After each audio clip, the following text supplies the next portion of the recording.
Hello guys, once again welcome to our channel movie lab. ఈ వీడియోలో అయితే super star Mahesh Babu గారు వాయిస్ ఓవర్ అందించిన Mufasa the lion king movie ఎలా ఉందో చూద్దాం.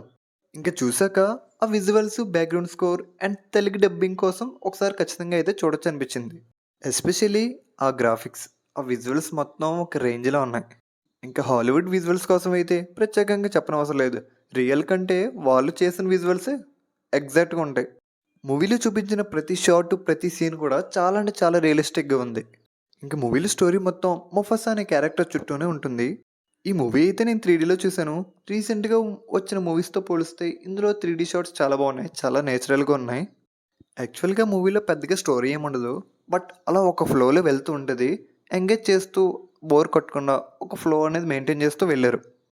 ఈ మూవీ పెద్దవాళ్ళ కంటే చిన్నపిల్లలకి బాగా అట్రాక్ట్ అయితే అవుతుంది.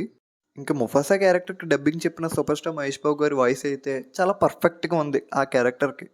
ఇంకా పక్కనున్న యానిమల్స్ కూడా వాయిస్ ఓవర్ అందించిన ఆలీ, బ్రహ్మానందం గారు అండ్ సత్యదేవ్ గారు, వీళ్ళందరూ వాయిస్ కూడా బాగా సెట్ అయింది. ప్రతిదీ కూడా చాలా నీట్గా ఉంది. బట్ నాకు పర్సనల్గా అనిపించింది ఏంటంటే, ముఫాసా కంటే ద లయన్ కింగే బెటర్ అనిపించింది. అంటే అందులో స్టోరీ కానీ చాలా బాగుంటుంది, స్టోరీ మెయిన్గా. ఇంకా ఫైనల్గా ఈ మూవీ కోసం చెప్పాలంటే, ఫ్యామిలీతో చిన్నపిల్లలు ఉంటే చిన్నపిల్లల్ని తీసుకొని ఫుల్గా ఎంజాయ్ చేసే movie. So don't miss it in theatres. ఈ మూవీ రేటింగ్ కోసం మాట్లాడుకోవాలంటే నాకు పర్సనల్గా అనిపించింది 2.5 జస్ట్.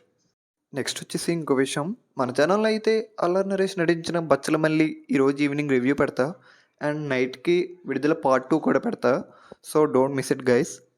సో ఇంకా ఎవరైనా మన ఛానల్ని సబ్స్క్రైబ్ చేయకపోతే ప్లీజ్ సబ్స్క్రైబ్ చేయండి అండ్ లైక్ చేయండి.